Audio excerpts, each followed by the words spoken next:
Hi, everybody. Happy Monday, everybody. We are good to be back. It feels good Yes. to be back in the studio. Oh, I tell you, it feels good to just be home and not exhausted. I'm still exhausted, but still.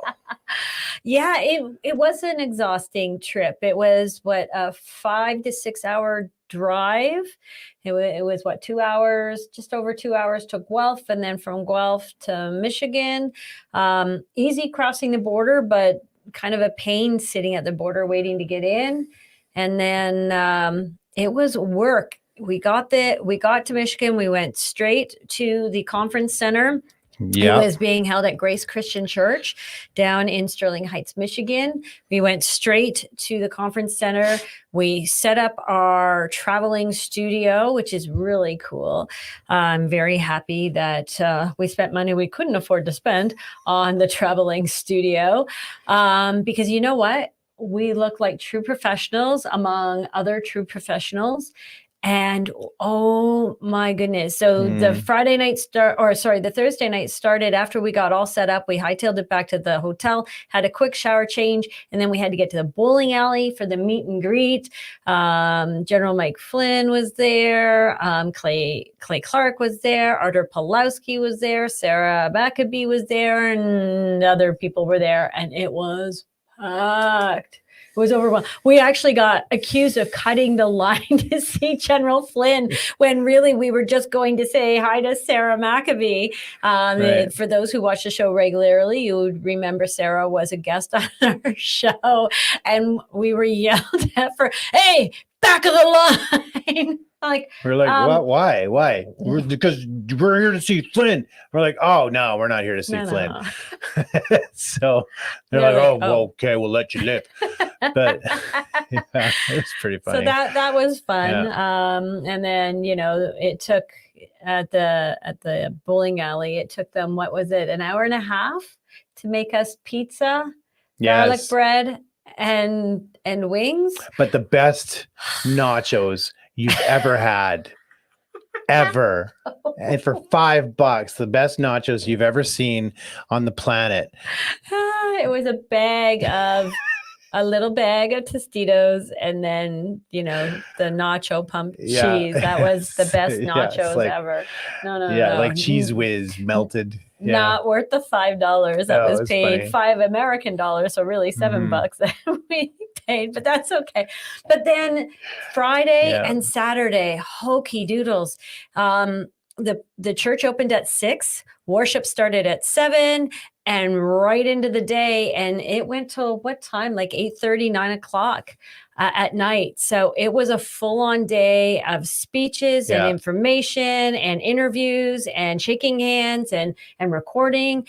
And then we went and had something to eat, and then it was straight back to the hotel. Didn't even stay afterwards up with people like Chu Chong. Chu Chong was Mr. Social. He stayed up and met some other podcasters and whatnot that were there Friday night. Chris and I went straight to bed. Yeah. Professional meet and greet.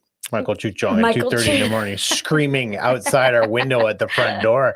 Michael Chuchong. I may have called him names the next morning. I was so tired and ready to go to bed, and they were screaming like barbarians till 2:30 in the morning. And then we were up at 7:30 in the morning because we had to be back because the day started again. Now we were so tired. We were like, we're not going to worship at 7 a.m. We just can't do it. But we were there, and what an incredible day. I think we spent 3 or 4 hours in the morning up front watching speeches, and then it was literally back to back interviews. This is the Reawaken tour. We should have led with that. The Reawaken tour in Sterling Heights, Michigan. So lots of names were there, people that you would know. Oh, Dr. Jane Ruby, Jim Brewer, Chris's favorite. Yeah, he was there. Judy Mikovits was there.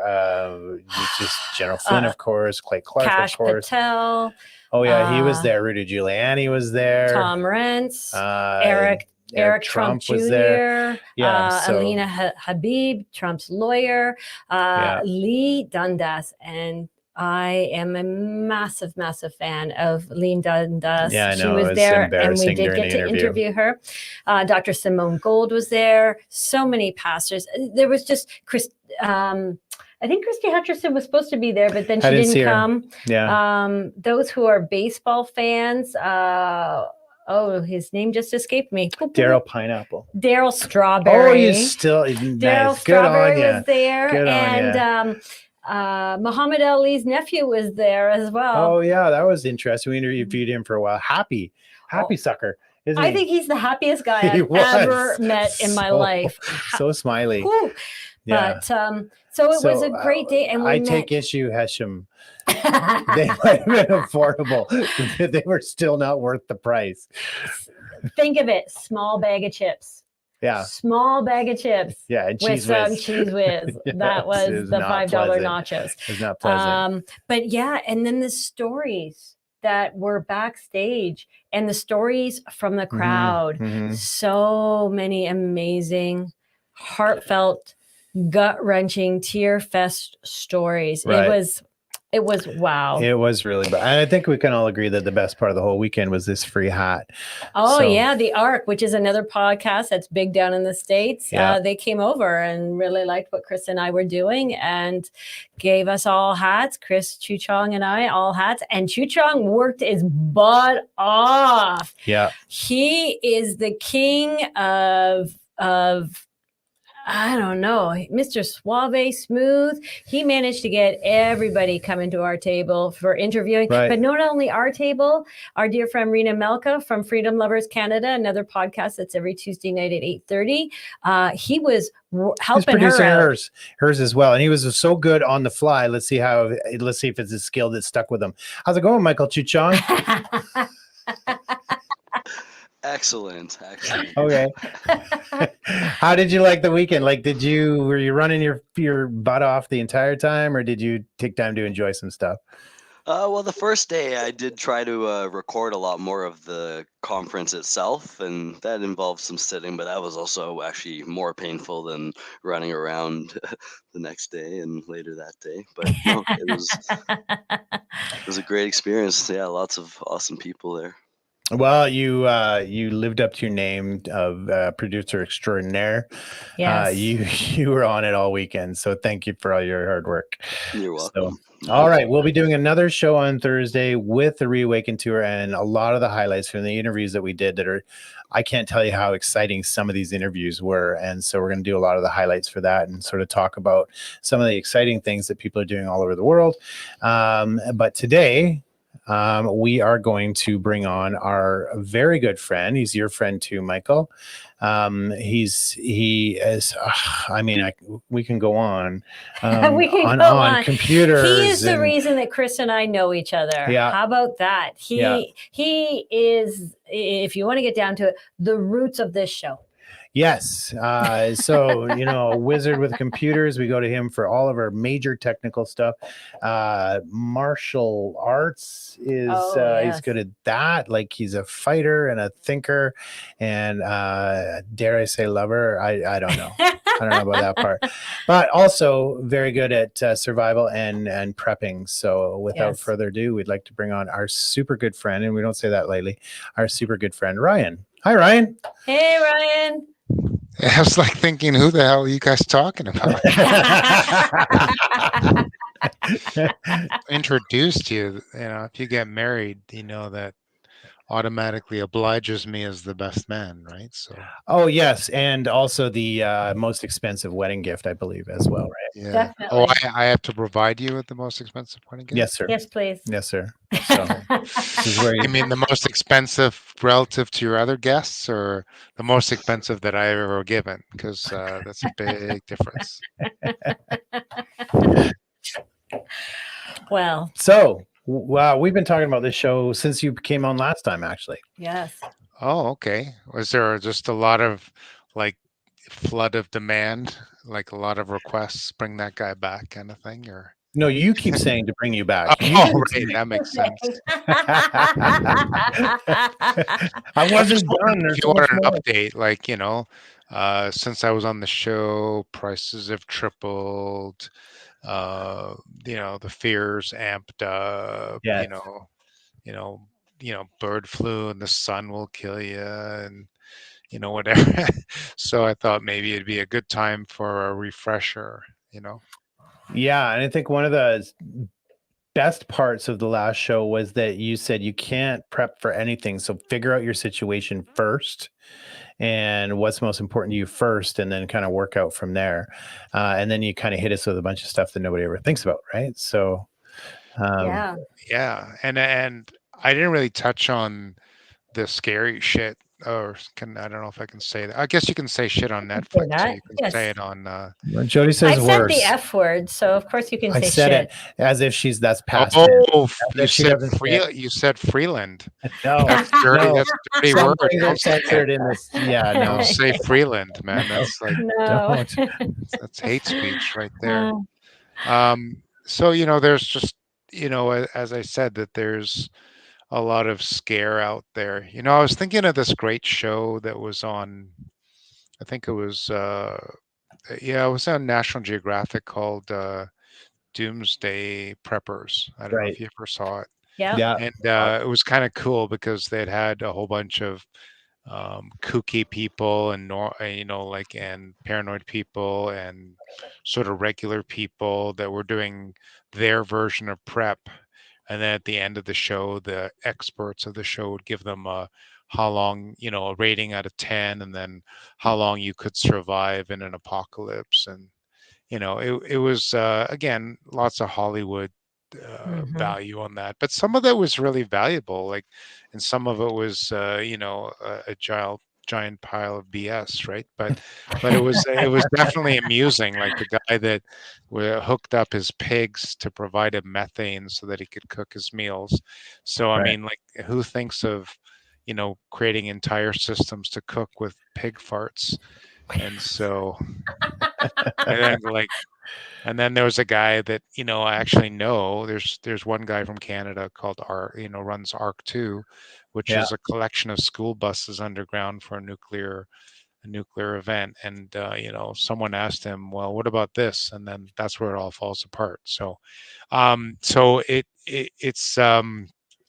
it's interesting to see how many people are starting to get interested. And one thing I want to note is when the government of Canada and the government of the UK simultaneously suggest to their citizens that they maybe want to get ready for 72 hours of problematic situation, whether they could survive for 72 hours. I'm thinking, maybe there's something to that, right? And if you look at Canada from a disaster perspective, they've had the Red River flooding, you've had the Fort McMurray fires. Now Calgary's under a water advisory where they have a 2-meter wide hole in their main water line, and the people of Calgary can't use water to water their garden. They're asked to take military-like showers, or you turn the water on, soap up, and turn the water off as fast as you can. So, lots of things happen. We had a power outage in the Eastern Seaboard in 2003.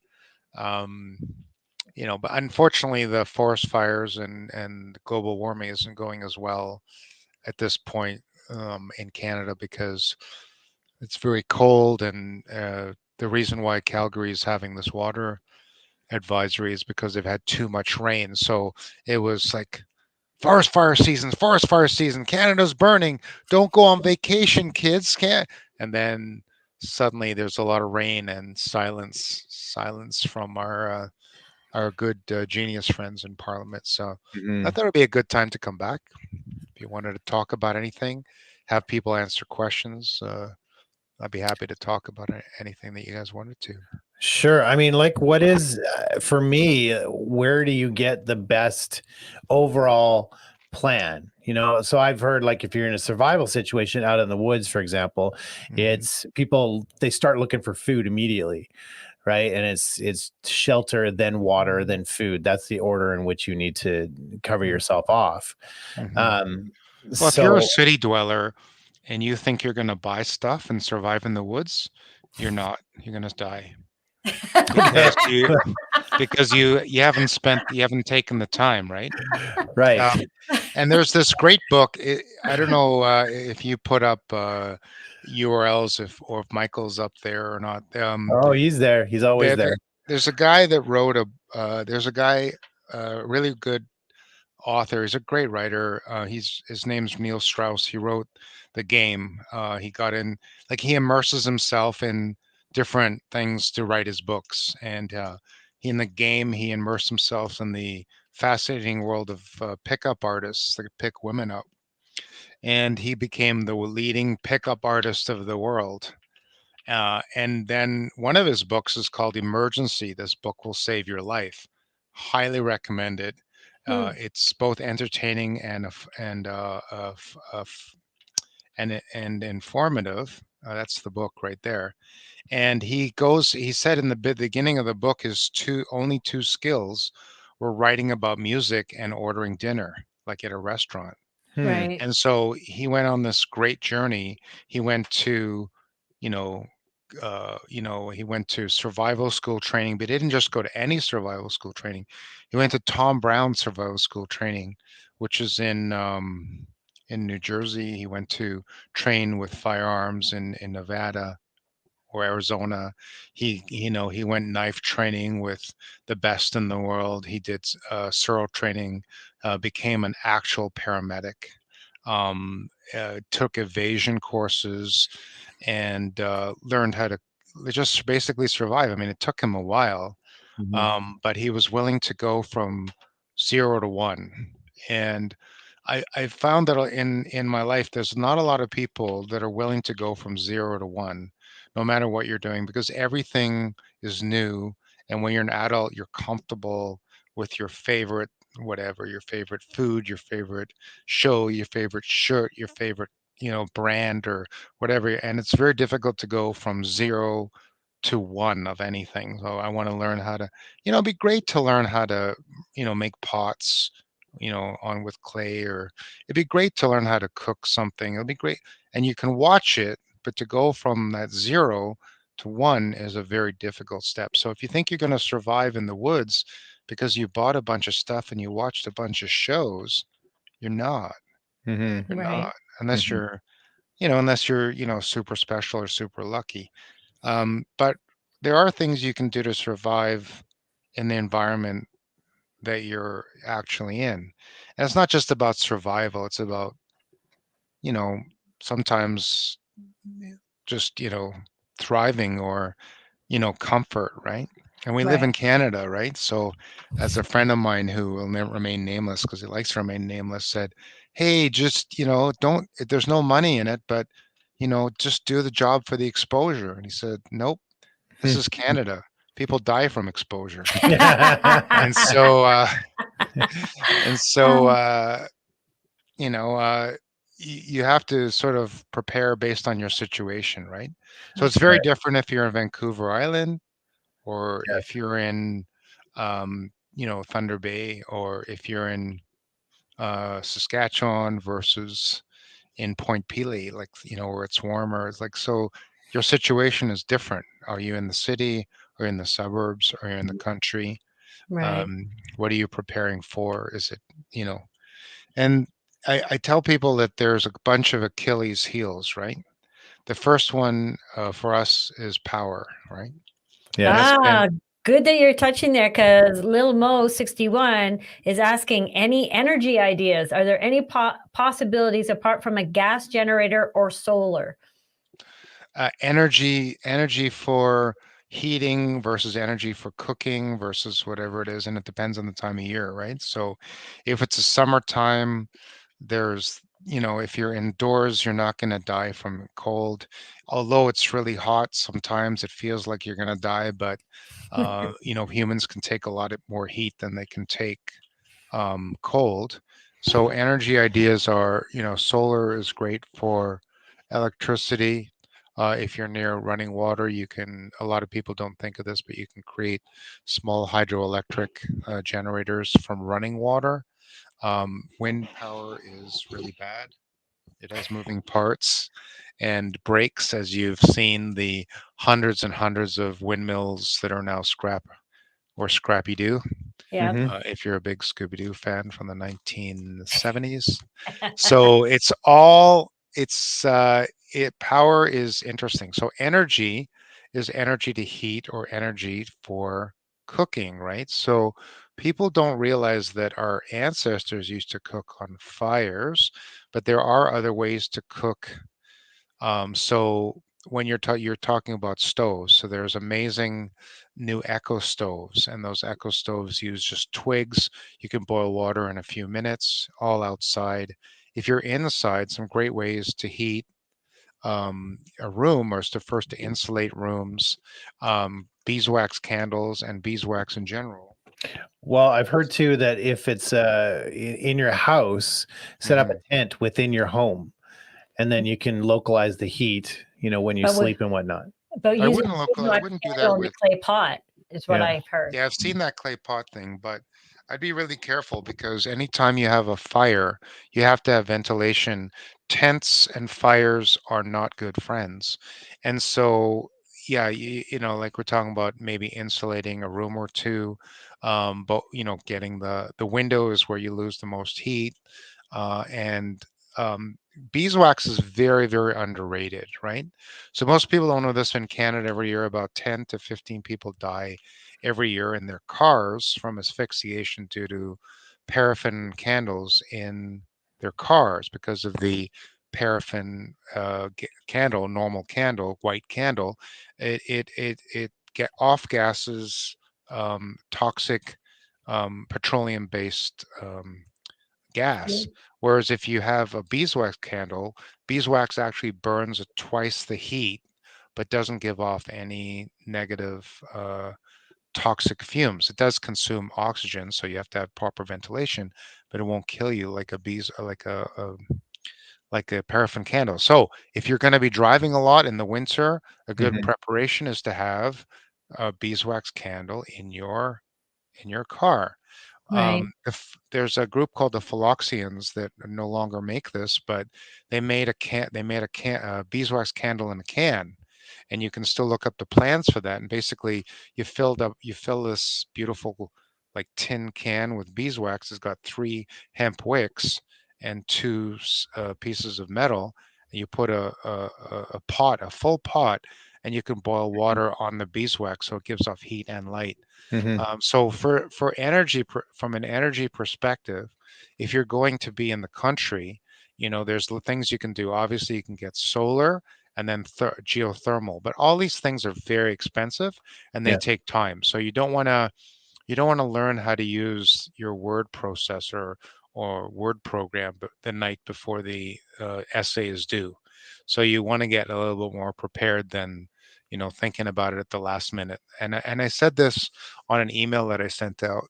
There's 3 kinds of people that live in hurricane um, zones, like in the Carolinas.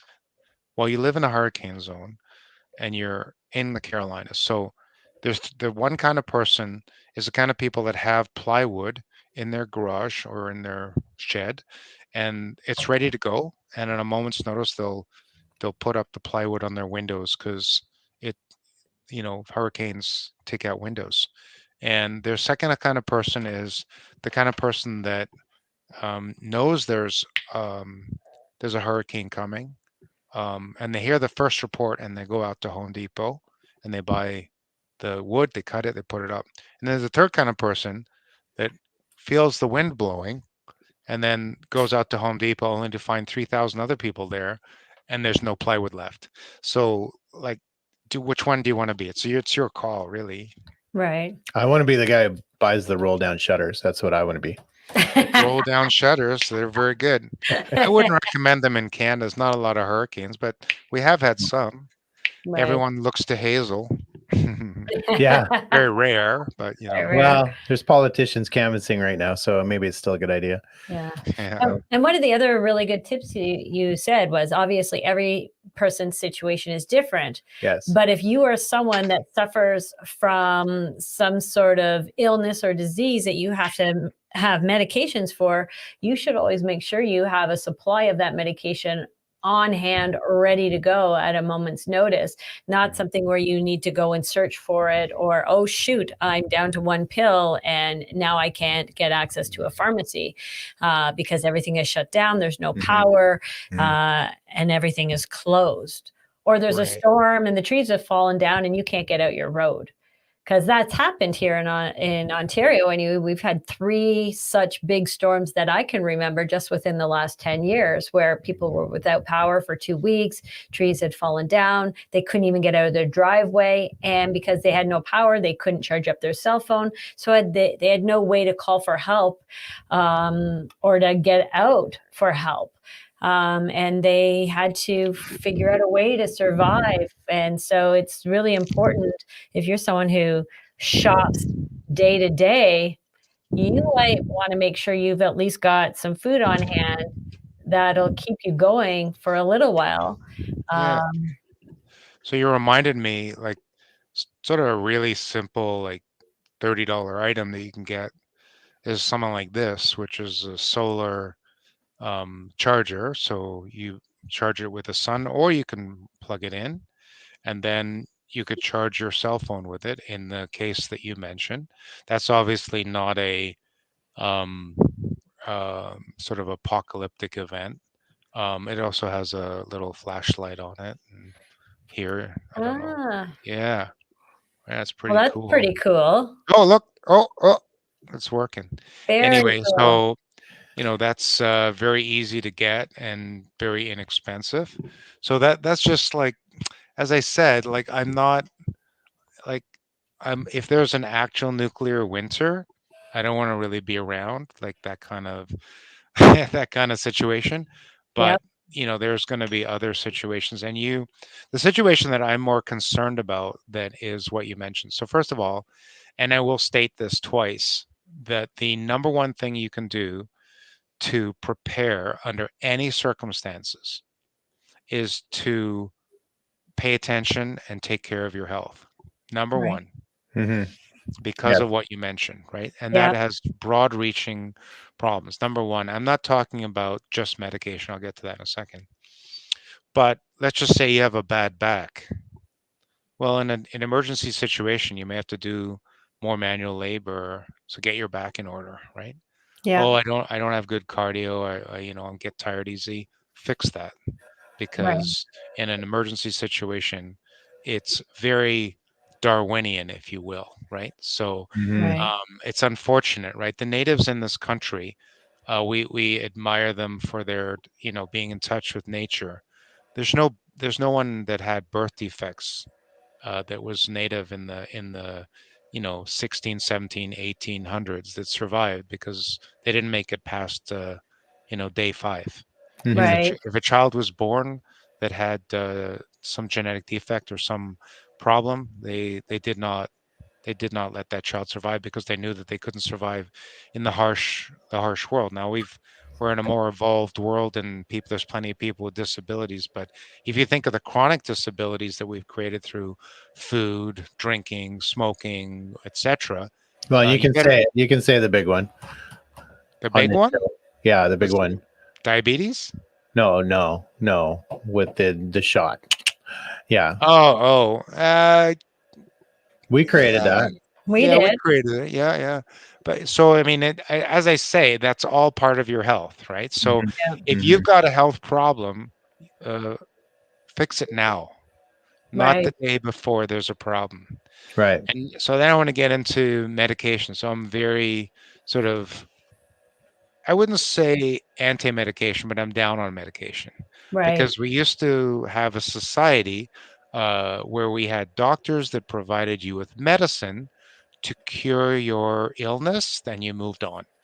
That's not very profitable. So now we have doctors that prescribe ongoing medication to control your condition. Yes. It's very different between medicine for cures and medication for control.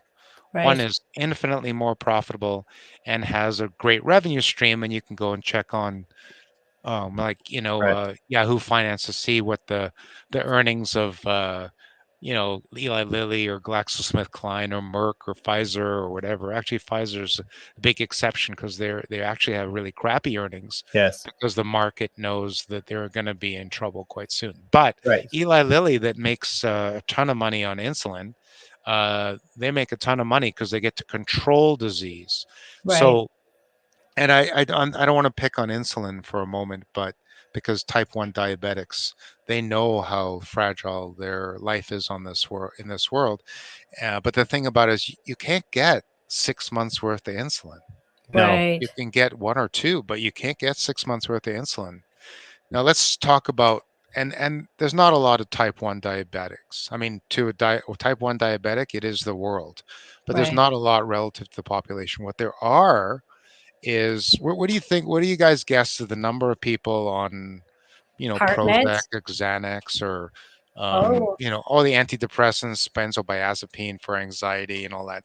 What do you think the number is on that? What's your guess? I'm gonna give you. Michael, do a quick Google search or a search on that. What's Yeah, your he'll guess, cheat. Jody? What's your guess, Chris? No, well, he's supposed to cheat. Yeah. Well, back in our day when we were much, much younger, I think you might see maybe 10% of the population on it.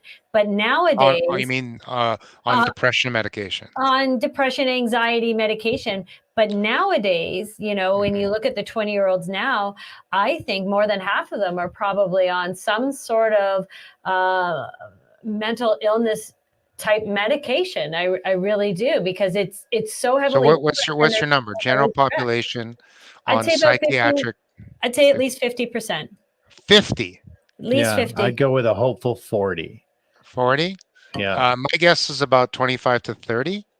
So let's get Michael to, and I didn't look this up, so I don't want to cheat, but I'm taking my calculator and I'm taking 42 million people in the Mhm. country of Canada Okay. times whatever number Michael comes up with to figure out how many people are on antidepressant or psychiatric medication of any kind. So we'll get that number. Let's just say it's only 20%, and that's a low number.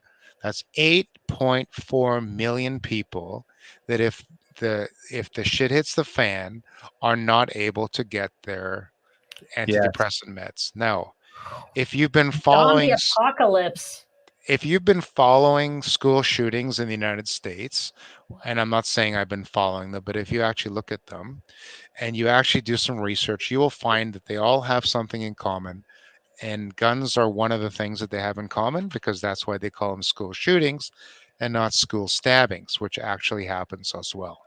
So Right. what are all the mass casualty events have in common? They all have people that used to be on psychiatric drugs that got off of them way too quickly and went absolutely, I think the medical term is nuts. And that's Wow. exactly what happened. And so and I'm not saying everyone would be violent, but Right. as I said, like when Michael comes up with the number, I've got 8.4 million at 20%.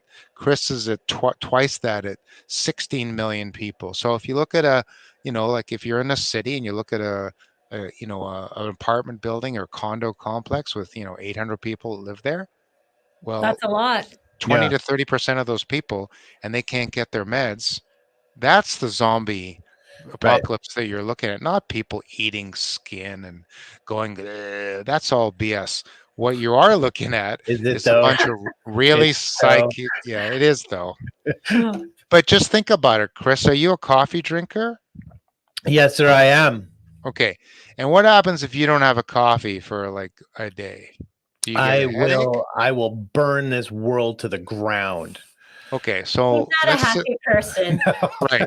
It takes So me a now while it's to wake up. now it's 1 day, Yeah. 2 days, 3 days, and there's 800 other people in your apartment complex that haven't had a coffee. Right. Forget about benzodiazepine, a coffee. That Mhm. is the real issue and one of the real dangers. So as I said, one of the best things you can do is get off all medication, all drugs, all dependencies, whether it's alcohol, whether it's coffee, whether it's cigarettes, whether it's drugs or whatever it is. And it's easy for me to say. It's definitely not easy to do, but Mm. If that's your goal, if preparation and survival is your goal, then that is your number one thing that you can do. Right. Right. Now, Lil Mo is also asking, she's Do we on, know Little Mo? no, she's just a viewer, or he, Lil Oh, Mo. okay.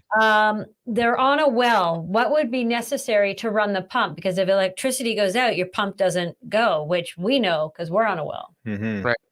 Well, there are manual wells. Like I think Lehman, which is like a Amish business in the United States, sells manual The old pumps. school for pump. Yep, Yeah. the old manual pump. And depending on the depth of the pump, you have to balance it to the depth of the pump. But there are companies that sell manual pumps. There's also, Honda make they make gasoline powered water pumps that you can put the tubes down the well and just run the pump, and you can get that up. So there are options for that for the well. You Okay. should always have a I'm thinking manufacturer. stick a hose down there and start siphoning No, water. you can't generate enough pressure. And I'm leaving that alone, Chris, because your face Yeah. your No, face looks like totally surprised. not everybody's Pamela Anderson. I'm just saying. Okay, I'm gonna leave these jokes. Yeah. You're making it too easy, and if I'm gonna do humor, it's gonna be more difficult than that. So No. Low hanging. Low low hanging. hanging fruit. Gonna grab Yeah, it right off the tree right there. yeah. No, what did you say? Did you say not everyone is Pamela Anderson. Pamela? No, that's not true. Not everyone is. What's Jolie's last name? Angelina Jolie? Oh, Jolie, Trudeau's girlfriend. Wife, Melanie Jolie. ex-wife. What's his ex-wife's name? Sophie? Yeah, Sophie. Yeah, she's if she could suck the living life out of the taxpayer, I'm sure she could help you in your in your well. That was a scary journey. I wasn't yeah. sure we were going with that just I yet. know, me So- neither. Yeah. Well, The show Yeah. just became about something else, folks. yeah. Yeah. There you go. There you go. Yeah. But the manual pump is, I think it's Lehman. I don't know if Michael's back with us, but he could look it up. He never leaves. He never leaves. He's always there. He said he'll slip out. He said he's coming back in a minute. Oh yeah, no, he's our Yeah, he's always there. Lehman. I he's think our it's man in the sky. Yeah. Yeah. They've got all sorts. It's all off-grid stuff. I mean, they even have like seed oil extractors, right? These are for people wow. that have decided They're living off grid. they're living off grid, so they'll like get a seed oil press where they can grow their own sunflower seeds and do that, or render their own fat or whatever. It's a lot, like it depends on the levels that you want to go to, right? Like for instance, can you name a product that you use every single day? Every single day. Just any product. My hairbrush and my Q-tips. Okay, not a consumable, but the Q-tips are a consumable. So how many Q-tips do you have? Do you have enough for a year or 2 or 4 or whatever? I believe I have 8 boxes of Q-tips. Okay, that should last you a few months. Sure. Yeah, it should be good. And there are boxes of 500. So right. So that's a couple years worth of it. I'm going to give you one. Soap. Soap is one of those things that you take for granted. You don't never have to make it. Use it every day. Use it on your hands, your face. Use it in the shower, in the bath. Use it on your clothes, or use it on your dishes, etc., etc. But if you asked 100 people, what are the ingredients in soap and how you make soap? The 10 people of 100 that saw and remembered Fight Club will tell you how you make soap, and most people have no idea what you make soap. I'll venture to guess that if you have a little survey and say what are the 3 ingredients in soap that you need, 9 out of 10 people will not know. So you either want to learn how to make soap or you want to stock up soap. That's either one. Just take your pick, right? Now, in a meeting that we've had with you in the past, you had this really cool analogy, because we know right now there's a lot of crap going on in the world, with global leaders or global predators, I like to call them, global predators stomping down on us. We know that they're talking about CBDCs. We know that there's, oh my gosh, climate change, and mass immigration issues, and we've got the SOGI issues. So It's a buffet of fear. Yeah. yeah, and so we get asked all the time, what are the solutions? What can we do as Canadian citizens or global citizens? What can we do, or what should we focus on? And in a meeting, you had this really great analogy about all these things, because not everybody is equipped with a bug out bag, and not everybody's equipped to live north in the woods or off grid, but they've got these other issues and they don't want to leave. They don't want to be prepared for that. So what do you want to tell everybody, one, what your analogy was that you talked about? Are we talking about the tiger and the mosquitoes? Yeah. Oh, okay. Yeah. So this is something I discussed with our good friend Vincent, that we're, you're in a house and there's a hole in the house. So there's mosquitoes coming in. And each one of those mosquitoes is different variety and carries different potential diseases or no diseases. But in either case, you're going to get a bite. They're going to be scratched. And we've got all these people in the sort of, that are aware. The aware people, the people that have figured it out or figuring it out, or just recently came to figure it out. They're like focusing in on different things, right? Whether it's schooling, homeschooling, chemtrails, 5G, CBDC, WEF, WHO, whatever. And there's a lot of things. There's 1,000 mosquitoes in the house, and they're of each different type. But there's also a tiger in the house. And a tiger is quite deadly. And one swat from a tiger and you're 100% dead. Okay. I actually, when I was doing this research, I found out how many people have been killed by tigers in the history of the world. And I was astounded. What's your guess, Chris? How many people have been killed by tigers? 1,500 since the dawn of time. Yeah. Yeah, I'll go with that. 1,500. What's your guess, Jody? Price is Right rules. You can't go. I'll say 26,520. How about Michael? Michael, do you want to give us a guess or is he looking it up already? He's still looking up how many people are on psychotropics. Or psychoactive drugs? Yeah, whatever. Yeah. Right. Okay.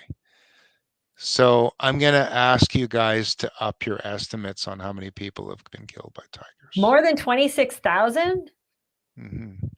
72 million. Mike, that's ridiculous. Okay, just tell us, how many people have been killed by tigers? Yeah, that's a good question. I'm just looking it up. I want to get an accurate number for you. So wait a minute. You asked and you didn't know the answer to the question? Well, I did. I was wondering if it was 102 or 100, or 300. Okay. So the answer is 373,000 people since 1900. From 1900 to 2009, 373,000 people have been killed by tigers. Wow. Tigers are one of the only animals that will actively hunt and kill people. There are tigers that have killed over 100 people, one single tiger. Wow. So they're no joke. They weigh anywhere between 220 and 600 pounds. And one swat from a tiger will kill you, so that Hollywood is a bunch of BS when Russell Crowe in The Gladiator, stops a tiger and then stabs a tiger. That's a no-go. That tiger, you're dead. Okay. Right. So there's a tiger in your house, but we're all worried about these mosquitoes. But there's a tiger in the house. So until we can deal with the tiger in our house, why are we farting around with the mosquitoes? And so what is that tiger? We've identified the tiger in our world, and that is the global predators that you guys have identified so many times before. But if you're prepping, like it, and you're starting to acquire things and learn skills, like don't start off with how to make pottery. Start off and making sure that you have the right skills and tools to cut wood or to make a meal. And one of the shortfalls of our society is that we've gone from a society of generalists to a society of specialists, right? So Correct. there's many good things about that. Like, we have people that specialize only in laser eye surgery, and they're really good at laser eye surgery, but they couldn't cook a meal. Right. And then there's people that cook all day, but they can't do laser eye surgery. And there's plenty of good parts of it. But what they don't teach children in school, K to 12, they don't teach you how to cook properly. Some schools do if you take home ec, but that's not nutrition. They teach you how to Right. cook, and most of it's garbage.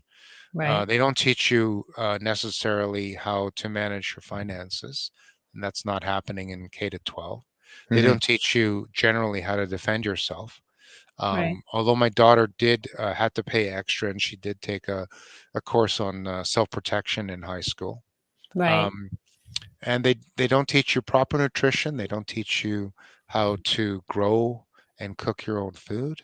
They don't Right. teach you how to survive in the wilderness if you need to. Right. And there's lots of things they don't teach you to do, but those things are important, right? Learn how to swim, learn Right. how to defend yourself, learn how to cook and to grow and cook your own food. I think you guys are actually growing your own food, and this might be a little bit of a segment to talk about, Other solutions. Mhm. well, yeah, Well, solutions like we talked about it like 3 years ago. You bought lettuce for $2 a head, and now you're buying it for $4, sometimes $5 a head if it's mhm. organic and packaged and in plastic and pristine. And Right. solution to that is to grow your own. How do you do that? So Right. Yeah, like, for maybe you example, want we to talk bought about that. romaine hearts not too long ago, $10 for For 6. 6 romaine hearts, but romaine hearts used to be like that, and now they're like this. Yeah. Yeah, And Right. last summer I was paying $5 for them, and now I'm paying $10. Right. It's ridiculous. Yeah, it's Hence, called inflation, shrinkflation, right? Shrinkflation, yeah. correct. Right. Hence our tower gardens that we have where we're growing our own lettuce, and Right. hokey doodles, we are eating lettuce every day, eating salads, and we just started those 3 weeks ago now, Right, yeah. maybe 4 weeks ago, and we've So got for the lettuce coming at our yin yang, and our cucumbers are now flowering, so we'll have cucumbers here soon, and our tomato plants are crazy. No tomatoes yet, but they are massive right Yes. now. Yeah. And it's only been 3 or 4 weeks that we've had the tower gardens going, so that's pretty exciting for us. Yeah. So Lehman's, yeah, Michael's asking about Lehman's. Yeah, you're correct, Lehman's. It is an Amish powerless tools. They've got solutions for foam, home health, kitchen, stoves, and all that kind of stuff. And there's the link. I guess Michael put it up there. Is For that your not is that Lehman's or Lehman's Brothers? Lehman Brothers is the defunct investment firm. Right. It's Lehman's. Sorry. Okay. There are probably many brothers. They're Amish. They Yeah. have a lot of kids, but it's called Exactly. Lehman's, right? So, but if they're Amish, who's doing the website? Oh, anyway. Yeah. Who's doing the website? They're non-Amish cousins. Yeah, there you go. So You sent us a video, right? You sent us a video, and this is why I brought up about the mosquitoes in the house and the tigers, because we get asked all the time about solutions, and oh my gosh, Soji this, and oh my gosh, Carbon Tex that, and and drag queens and this, that, and the next thing. And you sent us a video, and we thought we're going to play it tonight. Oh, yeah. How to defend yourself against a drag queen? Is that the video? No. But that would have been a good one. We'll look that one up too. No, you sent us a video Just about run. all. They can't about run all in the high heels. mosquitoes in our house. No, about all the mosquitoes in our house, and we thought it was fitting for tonight when you were on because you sent it to us. What is the video? It's the Babylon Bee knocking it out of the park again with the Devil's Marketing Meeting. I sent that to you? You Yeah. did, yeah. I'll go ahead and play it as long as All we right. got time. We got time. We do. Thank you all for meeting with me. You're all doing some wonderful work destroying the world, but I think it's probably time for us to reevaluate. Yeah, sorry for the interruption, but I think we're in the wrong meeting. We're not here to destroy the world. We're here to save it. You see, we are some of the leading leaders of liberal causes, and I'm with the Human Rights Campaign, who focus on LGBTQ+ and trans rights. You see, I have the equal sign to let you know that I'm a good person. Oh, excuse me, women's reproductive rights. Climate. Free Palestine. Open borders. I misspoke before. You guys are not destroying the world, okay? You are saving the world. Whoa, what's up with those scare quotes? Pretty sure I didn't use scare quotes when I said saving the world. That's good. The important thing to keep in mind is that there's a big election coming up, and you and I, we're all on the same page, okay? So if we want Biden to win, he needs to win in order for us to save the world. If we want Biden to win, you folks, how can I say this? You might need to tone it down just. Tone down what? Oh, that's a good question. You're women's reproductive rights, right? Okay. Excellent branding, by the way. It's much easier on the ears than baby murder. So kudos to you on that one. But opposing any restrictions all the way through to the 9th month, I mean, you see how you're kind of tipping your hand, right? Makes people think, wait, maybe they actually want to kill babies. And we do, obviously. No, we don't. Oh, No, we don't. right. We don't. But you see how it can kind of look that way. So that's all I'm saying. Let's tone it down. And you, immigration, clearly we don't want a completely open border that undermines any sense of national sovereignty, driving down wages for the working class and overtaxing the welfare state. So let's go a bit easy there too. I mean, why not something like this? Why not something like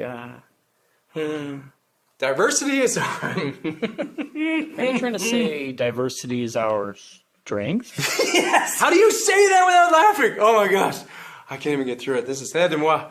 My sides. My goodness. Okay, what about you? Pro-Palestine. You are, I'm going to say this. You're kind of coming across like you just want to wipe Israel off the map and kill all the Jews. We do want to wipe Israel off the map and kill all the Jews. Of course, yes. And that's awesome. I'm all for that. I love that. But you need to pretend like you don't want to wipe Israel off the map and kill all the Jews. Why? Excuse me? I mean, we're pretty clear in our position, and most young people and everyone on college campuses, and half the Democratic Party, of course, still support us. Yeah, it's cool now. You may have a point there. You might be the only person in here that can be as evil as you want to be and get away with it. All right, still, let's think about tactics. Okay, do you think that occupying bridges and blocking traffic is somehow winning people over to your cause? Yeah, and making people hate us by blocking traffic is our thing. He's stealing our thing. You're not stealing your thing. You must die. We will kill you all. See, this is what I'm talking about. I mean, okay, I love the homicidal thing that you got going on there. I really dig it, okay? But maybe market it just a little bit differently. Like the serial killer that everyone thinks is such a sweet guy, He's got 27 bodies in the basement, but he's like, coaching Little League. That's what I want. Be that guy. Death to America. The funny thing is, you don't even look Middle Eastern. Am I wrong, people? Am I wrong? I'm not. I actually grew up on Long Island, but my parents sent me to college. Death to America. HRC guy, you have been going over the top as well. Well, it's important for us, they, them, to be accepted just like everyone else. Yes, of course. And convincing people that they're intolerant for not wanting men to get naked in women's locker rooms. I guess that's genius. I mean, come on, it's next level stuff. All right, but insisting that your children be mutilated. I mean, come on, let's turn people off, you guys. I mean, not everyone, obviously, but until the election, can we just all pretend for a few months not to be crazed, lunatic, homicidal extremists? Extremist? No, it's my body, my Donald J. Trump. Donald Trump. You will obey me. Sorry. Glad we're all on the same page, though. So, how do you do it? You know? When I do evil stuff, it seems like nobody likes me. When you do it, everyone finds you sympathetic. Well, see, my people are oppressed victims. So we can rape, murder, and call for genocide, and it's pretty much totally justified.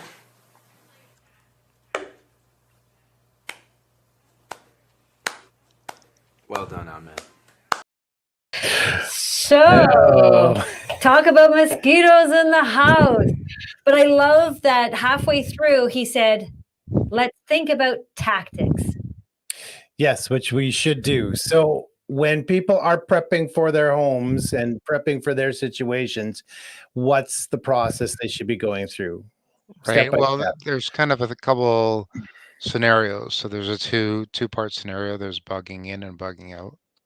And so you kind of have to prepare not only skills, but also like items for bugging in or bugging out. So what does that mean? Bugging out means you're getting out. So if you've got a fire in Port McMurray, you're bugging out because you got to go. You can't stay around.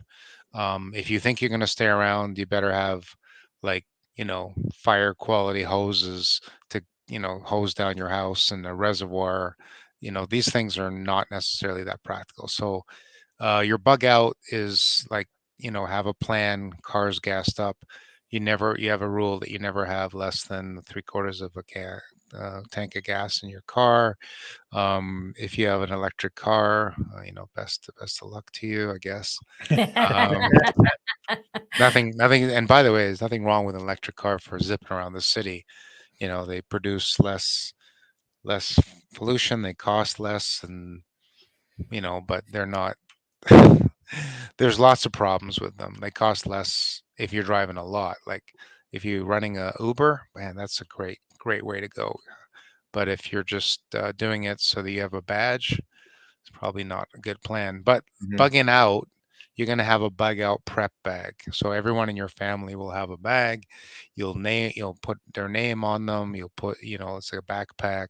You'll have basics side of them. And I think I may have emailed you guys like a suggested list for bug out, like what a bug out bag would have. Right, that was a while ago. I'm not sure if I put it on the site or not. I think I did. We started a prepper section, and it's not fleshed out as we wanted it to be. But I do want to say that in that video, the guy touched on like 5 different issues, right? Yes. It doesn't include Wuhan and COVID, lockdowns, masks, vaccines, mandates, legal actions, petitions, SOGI, BLM, ESG, climate change, eating bugs, crickets, Ukraine, trans, school sexualization, Middle East conflicts, voter fraud, January 6th, insurrection, inflation, shrinkflation, Taiwan, China, blah, blah, blah, blah, blah, blah. So what's really happening is it's a massive fear cycle. Now, I'm not saying you should buy into that fear. In fact, I'm hoping that people don't. But at the same time, stuff happens, right? And like you have car insurance, Jody, when you drive your car. It's the kind of thing you hope never to use. And I believe that a bug out bag is something that you hope never to use. Right. Top 5 things in your bug out bag. There's no such thing. This isn't. Wait a minute. No, there's got to be, because 5 things. Yeah, top 5 things. Because if you have to go, what did we just say was the most important thing? People think the bag is ready, but it's really so there's not 5 things. There's not 5 things. The bag is ready. The top 5 things is, if you got 5 people in the house, have 5 bags and have them properly stocked. And this isn't like clickbait where top three bras that Kim Kardashian wore last week. Isn't it? This is like, there's a lot of things in there, but I'll go with the top 10 things, okay, or Okay. 20 things. So the bag, obviously, a poncho, a rescue blanket is good, drinking cups, duct tape, because it's Canada and everything could be made with duct tape. Iodine for water filtration, flashlights, drinking bag, gloves, clothing in a Ziploc bag, so extra socks, extra underwear, one of those puffy jackets that you can fold into a very small space that provides warmth, gloves, like work gloves, a map of your local area, a compass, fire starting equipment, whether it's lighter or matches or things like that, a whistle, a small hatchet, I would say would be good. Protein bars or food bars are excellent. A folding knife, and then the list goes on. Like it's Right. the kind of thing that you could put Right. in. Now, if you've got a family of 5, you don't put the same thing in all 5 bags, right? No. You basically divide it up. So, why would you have playing cards in everyone's bag, right? So in a Right. situation where you're waiting, you might want to play cards, and so you have one deck of cards, in for those 5 bags. You don't need, you don't need uh, um, You don't need well, 5 well, hacksaws. you don't need 5 hacksaws or 5 bottles of bug spray, right? And I'm Right. not talking about DEET-based bug spray. I'm talking about, like an essential oil-based bug spray, because again, you don't want poison. You don't need 5 radios. You need 1 radio. So Right. I have the list. I gave it to you guys, and maybe on the website. If people go to TFM report, they can download that amazing Okay. thing. Right. Yeah. If it hasn't been there yet, which I think I put up, I will make sure that it gets up tomorrow. Exactly. Cheddar Steve says, "Whew, I'm glad I don't need any food or water." Well, We is need a he lunch is for he one of those water. people that can just extract water from the air and lives on breatharian? That's it, a A breatharian. And if breatharian. you're a breatharian, not only all the respect to you, but your bug out bag is looking a lot lighter than anyone else's bug out. That's true. Yeah. No, but you can get food and water from the things around you, right? You can. But life straws. Life straws are a really great way. Amazing. Super cheap. And light and water small. filtration is on the Yep. list. Pencil, paper, things like that. Michael has just given a link to just type that in, and just basically go to our resources page, Resources and it's right page, there. and it's there. Right. Okay, so that's bugging out, and that's a really rare situation. If you can think of your entire life living in the part of Ontario that you live in, have you ever had to get out of there? Now, I'm not saying it doesn't happen. The largest scale evacuation in North American history is in Mississauga, Ontario. It happened in I think the 80s when there was a train derailment. I don't know if anyone knows that. It's the biggest single mass evacuation event in history of North America, bigger than anything in the States or Mexico or anything like that. And that was there was a train derailment in Mississauga, and I think close to 250 to 400,000 people had to leave their homes. I could be wrong on the number, Michael. If you want to check that out, I know there's a Wikipedia page on the mass evacuation event. Anyway, and while you're at it, find out how many of them were on drugs. Right. No. And Senior Canuck wants to know, for how long is a bug out bag practical for? It depends, right? Like you might have a couple days worth of food, but your water filtration will last for months. But you may have a way to get food, right? Right. And there's some crappy realities. Like I have a friend that's a prepper, and all he does is he has guns, and that's like it. He says, "Well, I don't need anything else, because if I got guns, I got whatever I want." In Canada, mostly because you just go to your house and he'll just show up and say, "I would like a can of tuna, please," and you'll have a can of tuna. So it really depends on what you're willing to do and how desperate the situation is. But I don't want to go there. Like even that train derailment was very nice and orderly and very Canadian and very polite. Right. And it was a shining example of emergency preparedness that actually has been used as a case study for many years. That mass evacuation event. Michael is saying which evacuation. You can just write Mississauga train derailment in Google. You'll find out when that happened. That's the problem. People don't remember, or do they learn from history? And so it's very rare. Okay, it's very rare. Okay, so if we're not bugging out, what is the biggest threat? You're bugging in, right? You're bugging in, right? Okay. So you're talking about potential looting. You're talking about the heat, like your energy that your other watcher was talking about. You're talking about water. You're talking about water filtration. You're talking about food.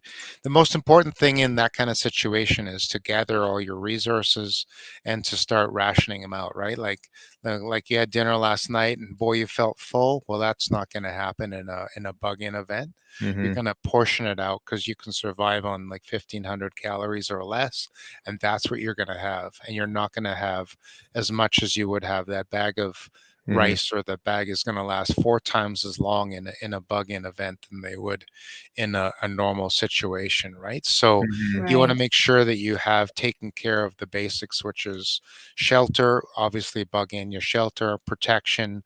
You've got heat, light, and power, and you have to actually, like, sometimes be concerned about your own friends, right? People say, well, yeah, like, like I have a relative, I won't mention their name, and they said, I don't have to prepare. I know where to go.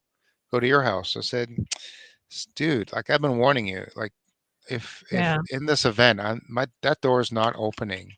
And if it does, it's going to be very bad for anyone opening it.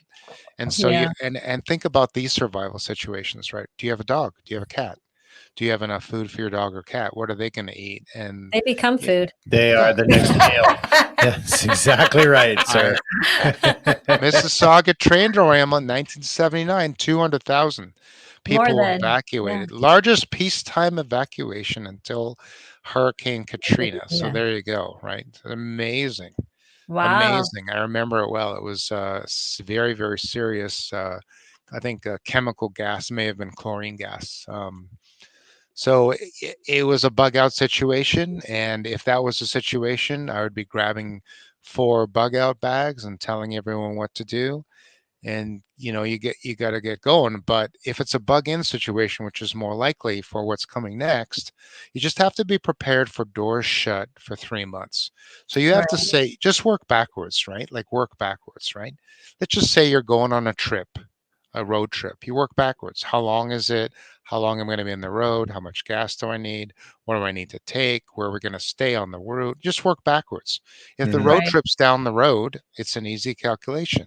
If the road trip's, going to PEI, you have to make a little bit more calculations. So I'd start with, I'm not going to go to the extreme that the Quakers go through. Do you guys know that the Quakers are mandated by their religious order to prepare for 7 years of exactly what I'm talking about? No. I love having Michael around because he's so good. Yeah, I know. And basically, look up Quakers and 7 years of preparation, Michael, because that's the case. He's never worked so hard, I think, during one show. No, yeah. Well, I don't get to really telling everyone around what to do, right? So I got the show in that regard. So Lil Mo agrees with you. They said the same thing, right? Bean prepping. Everyone thinks they can just come to my place. They will be surprised. And I know I've got friends who said the same thing. Everybody thinks they can come here. They're not coming unless they've brought stuff with them. The door doesn't get open. If you weren't prepared, then I can't help you because I've got my own family that I have to make sure is okay. And I'm not going to put them in jeopardy for your family that didn't prepare. So, that joke is like if there's like you're in camping and there's a bear attack, you don't have to outrun the bear. You just have to outrun the slowest person on the trip. So that's kind of the issue, right? And also, if we're all, you're compassionate people. You guys are compassionate people, and that's why you do a lot of what you're doing.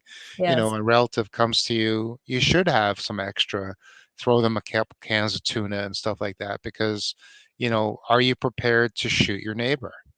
Right. I'm not prepared to shoot my relatives. I'm not prepared to do that. But if there's, a horde of people trying to come in and harm you to get what they need to get, you have to be prepared to be able to defend that. People say, oh, well, like I got a Generac generator. By the way, Generac is a brand of generators that you can buy that has inline generator, meaning that uses natural gas or propane, that if the power goes out, boom, it kicks in. It's like you didn't even lose power. Right. And with a natural gas generator, you can have power as long as there's pressure in the lines. So your house has lights on and everyone else in the neighborhood is lights off.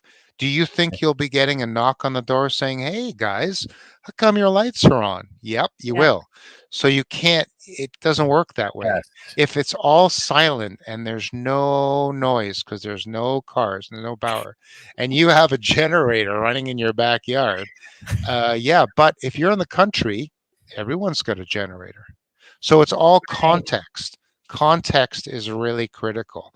And so, there's also a lot of stuff that you should be stocking up on, right? Senior Cognac. It is on. So then Chris, who's Senior Cognac? Is that someone you know? Grudge match this Saturday. We'll find out who win.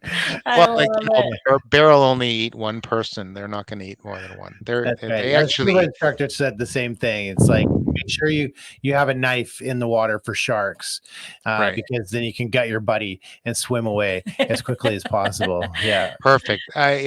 That doesn't sound very Christian of you, Chris. I don't think you're gutting your buddy. I have purpose and destiny. I gotta continue on. So the other thing is space, right? Like this is like space, right? Like not everyone lives in a huge house. Not everyone has the room, the space to store stuff. They don't have a garage or whatever. So, and we've been talking about that, and I'm hoping that you guys link to a couple of things. One is to the grow towers. Now, for those of you that don't know about the grow towers, they're actually a self-contained vertical farm that you can put in your kitchen. Michael said he can't find much about the Quakers prepping. It's actually part of the religious order.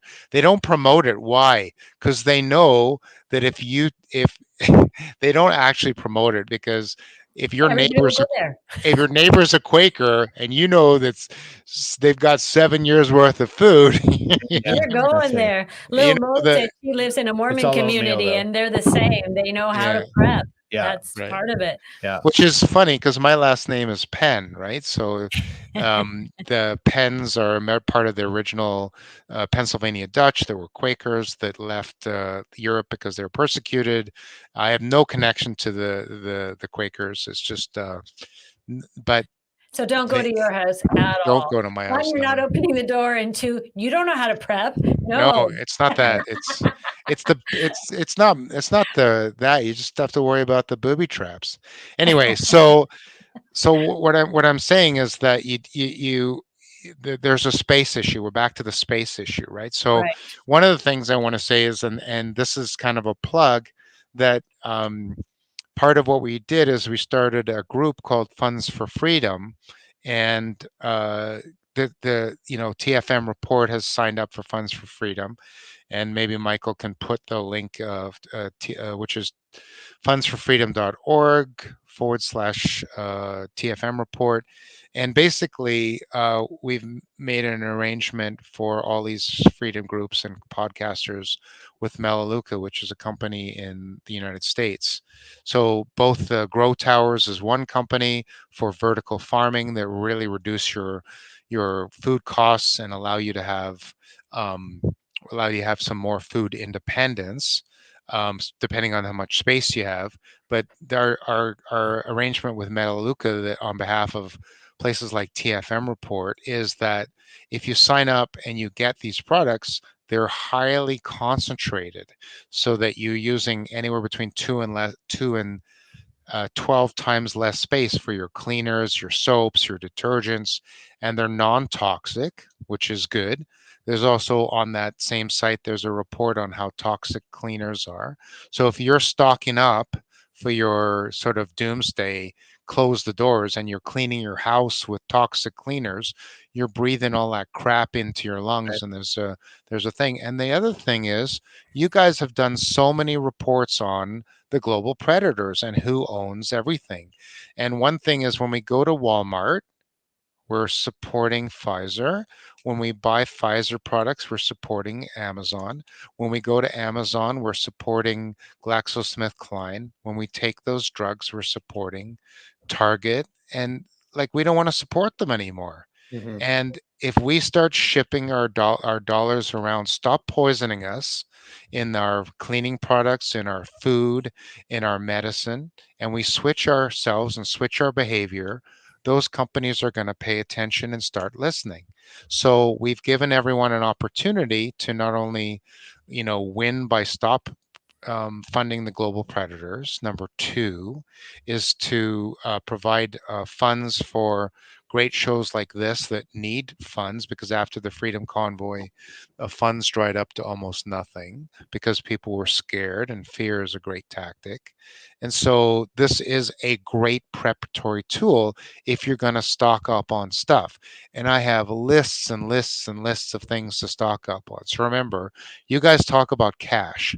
So how long is cash good for, right? So I go back to the Achilles heel of power. What's the second Achilles heel? Fuel, right? Right. No fuel, no trucks to California. But if you've got no power, you can't pump the fuel into the trucks. Right. But fuel is the second Achilles heel. And Yeah. lo and behold, we've now created a third Achilles heel in the last 10 years, which is the internet. So if the internet goes down, can you go to your local shop and buy anything with a card? No. Can you even pay cash?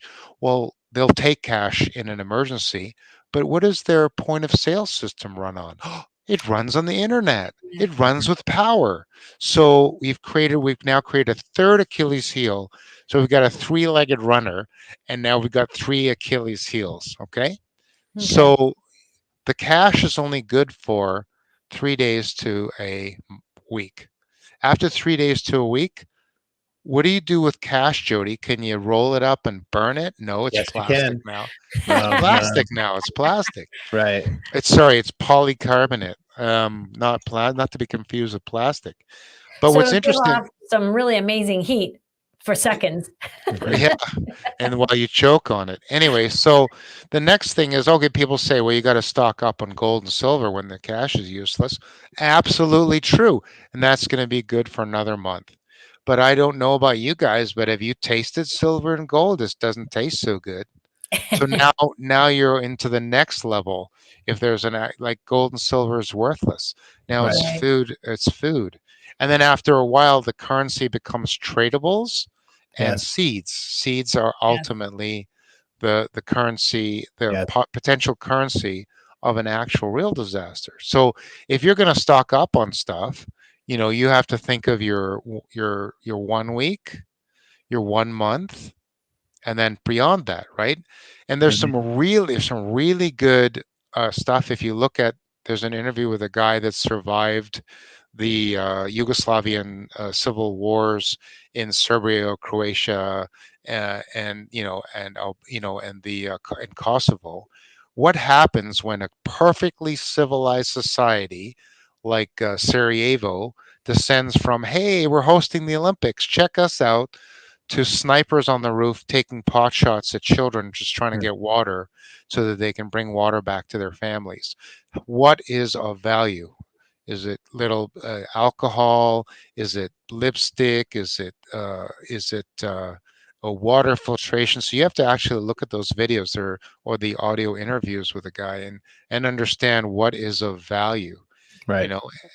So go backwards from your 3 months, and if you're not inclined and you can't mentally handle it, just go forward. Go 72 hours. What do I need to survive for Right. 72 hours? Well, we've done that. You know, we've got the life straws, you've got your water taken care of. We've got ways to do shelter. The food is the big thing. That's where people start freaking out, right? I mean, that's going to be the big, they say 5 meals to anarchy. People start losing their stuff after that. So you're right. You've got your short term, you've got your frozen foods and your refrigerated foods, and then you move into your canned foods, and then and freeze dried foods. and then your freeze dried foods. You know, there's my Patriot Supply has those 24-hour or 24-year food things, and then after that, because that's, you know, it can get expensive. It's not cheap. By the way, canned food lasts as long as freeze dried food. Okay, but Ignore those expiry dates. But it's Yeah. dead. It's like dead food. So Right. just as a suggestion for you and your viewers, one of the best survival foods in the world is sprouting seeds. So there's a great Canadian company, plug and kudos to Canada, called MUMMS, and Mums Seeds.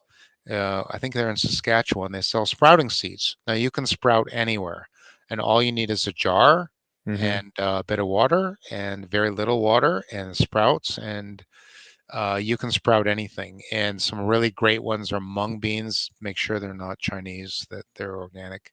Sprouting.com is actually Mums. That's right. Thank you, Michael. He's like Yeah. a secret agent of. Oh, I know. Yeah, he's information. just like always there. Always Yeah, there. little Yeah. Mo61 wants to know what are the top 3 things to barter with.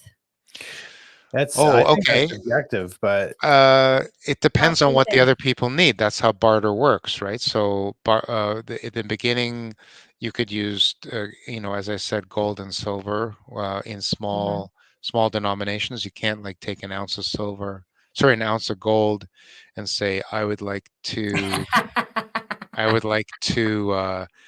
buy I'd like a can of beans for this ounce of gold, right? Right. So the top things have traditionally been alcohol has been a very good barter. Cigarettes, because smokers are that desperate, right? It's a very, very highly addictive drug. for a while they'll get over it though. For a after- while, right? For a while. Yeah. There's one thing that I can suggest to your viewers, and that is let's just call it the shit hits the fan situation. And make sure you have decent first aid. Antibiotics have been very, very, very tradable. Painkillers have been very, very tradable. So as Right. high a dose painkillers as you can. Not to say that I suggest you use them, but antibiotics, and you can't. There's a couple of things about antibiotics. I just want to tell you very quickly. The U.S. government, the U.S. Army did a study. The U.S. military did a study because the manufacturers of antibiotics were putting 1-year expiry dates on them so they can make money, and they actually tested them, and it turns out it's 10 years. So antibiotics will last 10 years if in a properly cooled environment. So 10 years is a long time. You cannot get antibiotics without a prescription in Canada. You cannot. Not in Canada. No. No, you can't. You can't get them in the States either. You cannot get human Not in the States, antibiotics. no. No. But what you can get is fish antibiotics and pet antibiotics.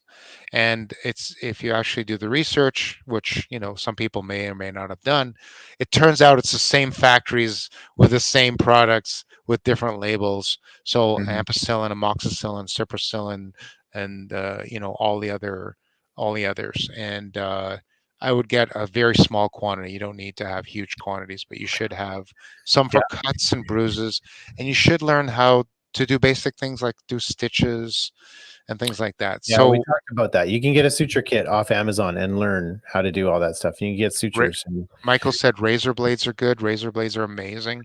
So and what what- Michael means is shaving razor blades, I'm assuming. Oh no, he doesn't. Michael's a cutter. So yeah, no. The other thing I've realized is candy and small toys, because people will do a lot for their kids, right? So remember, keep stuff around for the kids. We've got a whole box full of little toys that you can give to your children, and anything to get that kid's mind off of the situation they're in. Any parent will want to do that, right? So that's also good. I'll give you a quick thing. The SAS, when they send people out, one of the things that's part of their very light bug out bag is a bag of spices. Yes. Because they know that they're Cayenne pepper. cayenne pepper. Yeah. Because I will tell you, I watched Turmeric. Barbara O'Neill, and one night I watched Barbara O'Neill, and she was talking about the miracles of cayenne pepper and castor oil. And she was talking about cayenne pepper. If you cut yourself deep enough that you need stitches, but the waiting rooms in hospitals take forever, you never get in. She said, douse that with cayenne pepper. It will stop bleeding. Yeah. It will clot the blood, but not only that, it actually pulls your skin back together naturally and will start to seal the cut. Right. The very next day, literally the very next day, within 24 hours of watching that, my dog ripped off her skin tag, and skin tags are just benign cancerous things that grow, and hers was really big. Anyway, she ripped it off, and it looked like a murder scene in our house, and it was like massive blood clots that were coming out of her for hours. Yeah, cayenne pepper is good for that. Yeah, But I just want to let your viewers know, if you put cayenne pepper in a wound, it hurts like a mother beep. Yeah, it's bad. But it didn't It's affect bad. my dog because those cancer The dogs have things much higher have no tolerance, pain tolerance than humans. Yeah. But the thing about cayenne pepper, and John Christopher, who's a world-renowned herbalist, the cayenne pepper will actually save someone from a heart attack. Yes. Like if you get it into them. It'll also act as a spice, and it'll also stop bleeding. So it's a very amazing drug. But if you're a very amazing herb, I mean, but if you create a herb pack. So if you think about going on a camping trip, you create little bags of spices, right? So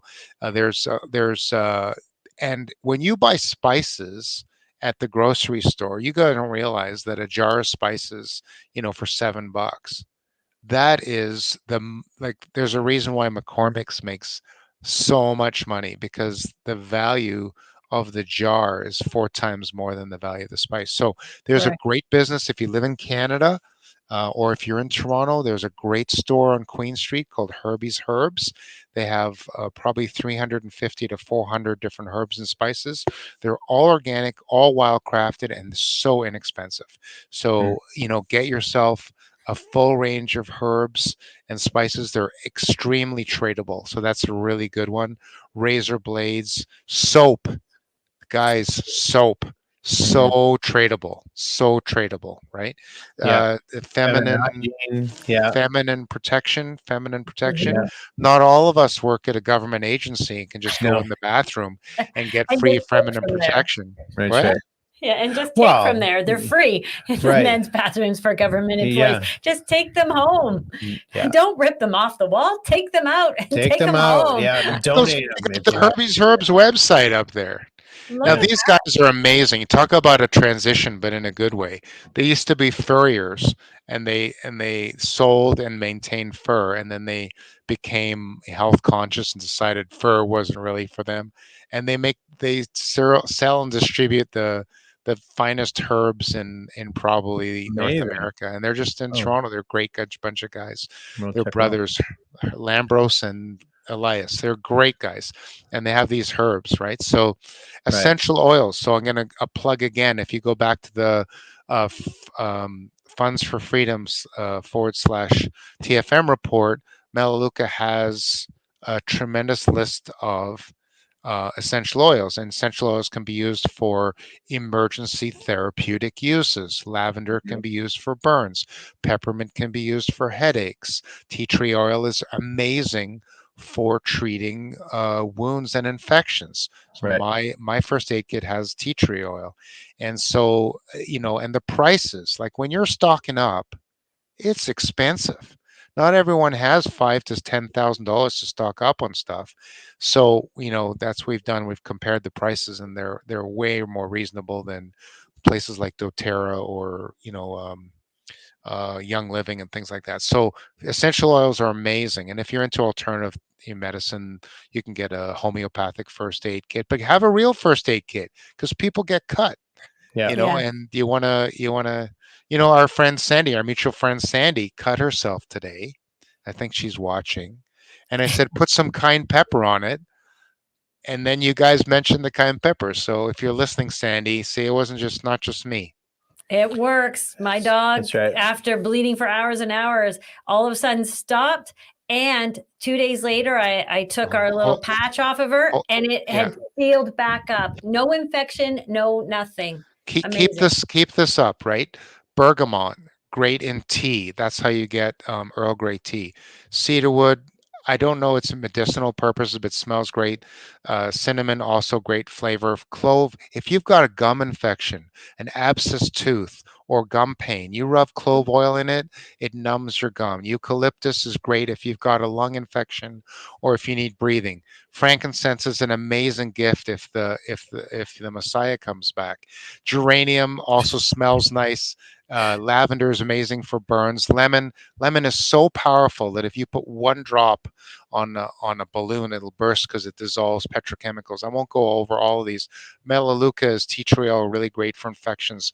All of these essential oils. Oregano, it kills bacteria, it kills viruses. It's a bunch of incredible essential oils, right? You guys talk about nature's gift to all of us, right? Every drug invented in the last 50 years is based on a natural substance, right? Even in the freedom movement, you talk about ivermectin. It comes from wormwood. Just take wormwood. Oh, hydroxychloroquine comes from grapefruit seed extract. You can take quercetin. If you're diabetic, metformin was invented by a herb called berberine. So there's lots of things you can do, but if you don't want to go down the rabbit hole, learn from others. If you're not really interested in doing that and going down the rabbit hole, I made a commitment to learn something new every day. And, that's exactly kind of right. I learned some new skills that I won't talk about here, but I think what we're saying is like everybody, there are lots of places to get a list of bug out bags and a list of things you can do for all that stuff. But what we don't often do, which we're trying to do here tonight, is think about the thought process of, the strategy behind survival in an urban setting or whatever. Right. And it's a multi-layered thing. And that's the thing that people don't think about. Just like a community, a survival community where you live off grid as a community, the one thing people don't think about is relationships. And it's the relationships that will kill that off-grid living faster than anything else. And Absolutely. So people don't talk about how to mediate relationships and keep a community like that going. So there are things that they don't think about. So you bring the strategy to it is what I'm saying. The people that are interested in living in a community are not normal people. They're independent thinkers. They're interested in their relationship with nature. They're tired of the grind of competitive money-based humanity. And so because those very highly independent people are together, you get conflict. So on one side, the lone wolf does not survive. So you have to sort of build your team, build your tribe, right? Right. And on the other hand, the tribe that you're building and the tribe that you're associated with, they have problems. Oh yeah. Oh, I have that Jody. Yeah, she's so bossy. And like Chris continually is, clearing his throat in the middle of the night. Like everyone has problems with everyone else. Afternoon, both sides of that. Amazing. Yeah. So I'm just saying that choose your tribe carefully. And then also talk about conflict resolution. So, for instance, Jody, if I want to have prime rib tonight and you want to have chicken tonight, how do we resolve our differences and how do we, negotiate between those two? Don't look at Chris. We're having chicken because I'm the one cooking. Therefore, I win. So there you go. So, but if that's the conflict resolution, right? Yeah. I had this joke at our wedding, right? And I'm gonna just say it. Like when my wife and I got married, I said we made an agreement. I make all the big decisions. She makes all the little decisions.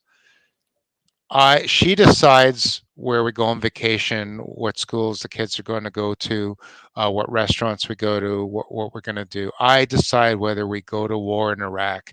I decide what government system that we're going to have. I decide on the global atmospheric conditions, and to date, it's amazing. We've had no big decisions, only little decisions. So as long as you've got that clear, and I said, the example is that, in negotiation, like we just got a little bit of money, and the negotiation is, should we get a new car or should we get a new coat for her, like a very expensive coat? A new car, a new coat. I wanted to get a new car. She wanted to get a new coat. So you have to negotiate. So we decided to get the coat. So we decided to get the coat, but we're going to keep it in the garage so I can feel like I've had some input. That's proper negotiation right there. A good negotiation is where both parties feel like they ended up getting screwed. Right. And that's perfect. Yeah. That's right. That's right. That's why it's such a good relationship between the Liberals and the NDP, because it's a negotiation where we all get screwed, as you say. So. Exactly right. So Ryan, we want to thank you for coming on. You're a master strategist. We know that. We get to spend a lot of time with you every week. Oh wait, one more question. Sorry. Oh, you got another question from the audience? Yeah. No, over from there. me. Oh, from you. Okay. Jody in the back. Because this is about survival and prepping. So, yes. And we know you're a martial artist. Martial artist. A martial artist. No, I think I'm a painter. Different artist. Painter. You're a martial artist.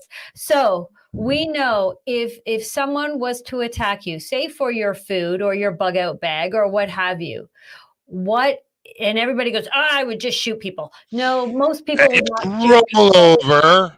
Yeah. Grab my machine gun. Right, exactly. And let them have it. It's not happening. No. So you being a martial artist, what is the one or two things that people should know how to do, or at least someone like me facing a big guy, because David and Goliath, what is there something that I could do that would allow me to get away? Because our motive is not to stay and fight. Our motive is to get away. Right. Bob Marley, who fight and run away lives to fight another day. Right. So, so it's not that simple a question, but I will try to answer that. So, you're talking about being out there in the world, and there's, and we talked about the issue of the drugs and the psychoactive drugs and the percentage of people that are on drugs. Correct. I know the answer is close to 25 and 30. Michael said he couldn't pull out a number because there's multiple places. Like, I don't know if you know this, America has 5% of the world's population. They're on 50% of the world's pharmaceuticals. They're on 80% of the world's opioids, right? So we are not on that level of opioids, but if you don't get them, there's trouble, right? So correct. There's you may have noticed the number of increases in violent attacks on the subway or on the bus. There's conflict. I'm for Ukraine, I'm for Russia, I'm for Israel, I'm for Palestine. So there's a little bit more conflict out there, and that's by design, as you guys are very well aware. And so to protect yourself, the first thing is situational awareness. There's lots of books on situational awareness. There's a really good one by a gentleman. It's called The Gift of Fear. The Gift of Fear. I think it's by Gavin de Becker. Michael's here. Hopefully he's still here. It's called The Gift of Fear. It's a really good book to learn. As far as learning things, you can learn self-protection from books, but it's not that great. What you want to do is take a basic self-protection course. Now, self-defense and self-protection are very different. Yes, it's true that I teach martial arts, but I also teach self-protection courses, and they're not necessarily the same. In martial arts, we learn to protect ourselves from our number one enemy, which is ourselves and gravity, or so Jody, you've never been attacked by a random stranger, hopefully, but I bet you're fallen in your life, right? Yeah. So you learn how to fall, right? So you should take a basic self-protection course. Gavin de Becker, well, what do you know? The memory herbs are working. Fantastic. So it's a really good book about survival signals, meaning situational awareness, right? Okay. So knowing what's aware, and also like we've been conditioned to not to stay away from stereotypes. because we don't want to be that guy. You see some guys in hoodies coming towards you, 6 guys in hoodies coming towards you, and you want to cross the street. No, I don't want to do that. I want to be that guy. And you stay there. Well, you have to listen to your inner voice, your inner gut. And if your inner gut is saying change, move, be somewhere else, be somewhere else. My wife and I were in Chicago. We found, I don't know if you've been to Chicago, but they've got layers, levels. The streets have levels. And we're just like walking and exploring. We found ourselves on the lower level. And it smelled like just terrible, like urine. And there's mattresses everywhere. And I said, nope, we're out of here. And we just went quickly to a hotel, went up. And I just, if you don't feel comfortable, there's a signal going on in your head that says, Right. I'm uncomfortable. So that's one thing. The other thing is you're going to have to take a self-protection course. And there's a couple that I would recommend, and one of them is Wendo, that I absolutely recommend that you never take Wendo. I think, and I don't mean to shit on anyone else's martial art or protection system, but Wendo will get you killed. I've seen the techniques. Take a key, put it in your hand, and punch someone with a key. That's a great way to rip the crap out of your hand, piss someone off, and get killed. So take a really proper self-protection course, not necessarily a class for 5 years if that's not your bag, but take a course, whether weekend or 2 weeks, and then refresh yourself every year on some self-protection. We're in Canada. There's very different laws than the United States. You can check that out by going onto Twitter or X every day to see people shooting their neighbors because they looked at them wrong. That doesn't happen here so much. So learn how to protect yourself in a course, right? And a lot of men think they can protect themselves, by the way. And, you see someone pushes you and you start swinging like an ape and all this kind of stuff, hoping that one of you connects to the guy's head, whose head is the hardest part of your body. And then you get a handful of teeth and you've got your hands ripped off. And then the police come and both of you have been charged and you didn't really do anything but try to defend yourself. So, Right. I suggest that if you're interested, find yourself a class. If you are in the greater Toronto area, and I don't mean, like Oshawa or like Oakville, if you're in the GTA, I welcome you to come to my class and try it out for free. It's a plug that I wasn't expecting, but Michael, it's Willow Tree Martial Arts, willowtreemartialarts.ca. And you can come and try it out. It's free to try. I never want people to come in and like sign up for a year or feel pressure, because I don't do it for money. I do it because I love doing it, right? And that's why I do it. It's not a business, right? When you put money in the martial arts or anything like an art, it corrupts it. There it is. Right. Thanks, man. Yeah. Willow Tree Martial I Arts. just know that Chris said to me, don't ever punch like this. Never punch. Always the karate chop, hit the neck. That will make them stop. My dad always taught me poking the eyeball. Your dad watched a lot of Three Stooges, right? Yeah. Guy goes like this, you do this. Exactly right. Yeah. Yeah, my So dad said, you're right. People will automatically grab for their face. Don't punch. Chris Don't punch always is said true. That's true. Wasn't it this to the neck? Like front 2 knuckles, back of the hand, elbow, that sort of thing. That way you don't break punching your like hand. a boxer is it's a little bit beyond that, right? Like it has to do Yeah. with primary targets and punching. Like for women, do you know how many women have been charged with assault defending themselves? 0. But if 2 guys get in, one guy's attacked and they both get into a fight, they'll both be charged and they'll let the judge decide. Meanwhile, you've got $50,000 in legal fees. So there are primary targets and different techniques. You're right. This is better to hit someone with a closed fist or an open hand for many reasons. Like the wrist is can move, the knuckles, you've got so many bones in your hand. There's lots of this, right? Well, maybe we should bring you back and do a martial arts show. Sure. Okay, there you go. That'll. I just don't want to be attacked by those zombies out there that are missing their addictive substances. So when they come at me for my food in my bug out bag, I want to be able to go ha and run. You know what you should do? Maybe you should stock up on Prozac and just throw Prozac at them. Yeah, here's your Prozac. Right, and then while they're scrambling to pick it up, you run. Yeah, perfect. There you go. So, Right. well, But you didn't talk about, tradable. Like a lot of people can grow cannabis now. It's legal in Canada. yeah, That's a good tradable for some people. Painkillers are good. If you're going to develop a skill, like if I give everyone a good skill to develop, get yourself some sutures, like stitches. Get yourself a suture practice kit and go on YouTube or Rumble and look up how to sew up a wound. yeah, it's It all can be there. It's very all easy to valuable. find. Yeah, and It's it easy to doesn't find. take too much practice. I mean, My son's in medical school, and I taught him how to suture at age 15. Like we did it together, and he said I used those skills in medical school because I already knew how Right. to stitch up. So amazing. Mark Trozzi master stitching stuff up, but he's also been able to stitch together the narrative of the lie. So he's got a Right. multifaceted.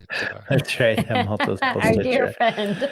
That's right. Yes. Well, Ryan, thank you for coming on. Amazing. Lots of info again, and getting people into the head space of just planning it out first and not waiting until it happens. Planning it out ahead of time, figure out a strategy, all around strategy that works for most situations is a good idea. So thank you, Ryan. Much appreciated. And we'll have you back on for that martial arts show, that self-defense tips and tricks. Okay. Yeah. Okay. I mean, like without teaching people, I could talk about things like that, like Sure. what's Things a to think primary about. target. I Mhm. think I'm going on a trip to Halifax, and I'm carrying a carry-on bag. So I normally have this knife on me, which I use 10 times a day for opening up bags and Mm. cutting grapefruits and things like that. Can't take it on the plane, right? No. No. But I would like to take some sort of self-protection because I'm generally fairly paranoid. But you can take a tactical pen, which is Yes. just a pen. It's made of machined aluminum, and if you know how to use it, it's pretty dangerous. So we could Jody's like right into it. Jody, I Oh, think you I have to mean, like, come to our class. We have to Yeah. come to one. I teach a women's self-protection course, and it's a 3-hour course. It's both hilarious and brutal all at the same time, which you like. And at the end, we have this tactical pen. I don't know where my tactical pens are. They're downstairs. But anyway, just imagine a machined aluminum pen with a sharp point. And it's Right. also a pen. It does write. So once you mark someone up, you can take the pen and sign your name on their forehead. Hey, Jody was here, right? Anyway, this tactical pen, at the end of the class, we have these cardboard cutouts, and we actually use the pen and show you how to hit someone or to strafe or to stab or whatever with this pen. And the funny story is, like, I say to people, just for motivation, print someone that you think is like a terrible figure, they'll print like they Trudeau. printed like Trudeau. some people printed like, I don't want to say it because the online hate speech, but Right. like they printed political figures, they printed historical bad guys, whether it's Stalin or Hitler or whatever. I print just a general, like, bad looking guy. One of my students, who is a close friend of mine, printed an actual photo of his sister-in-law.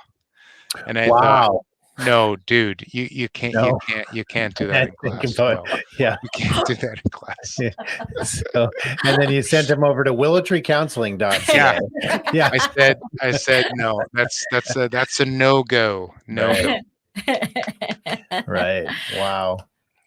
Well, this was exciting. We got questions. We had questions and or answers for questions. We got some solutions. Yeah. And we had a lot of laughs throughout. So thank you so much, Ryan. Right. Appreciate you coming on. Thank you Okay. very much, Ryan. Thanks, everybody. We will be back on Thursday talking about the Rude Awaken tour and all the stuff we learned there. So we'll see you Thursday. And thanks for watching, everybody. Bye-bye. Bye-bye. Bye.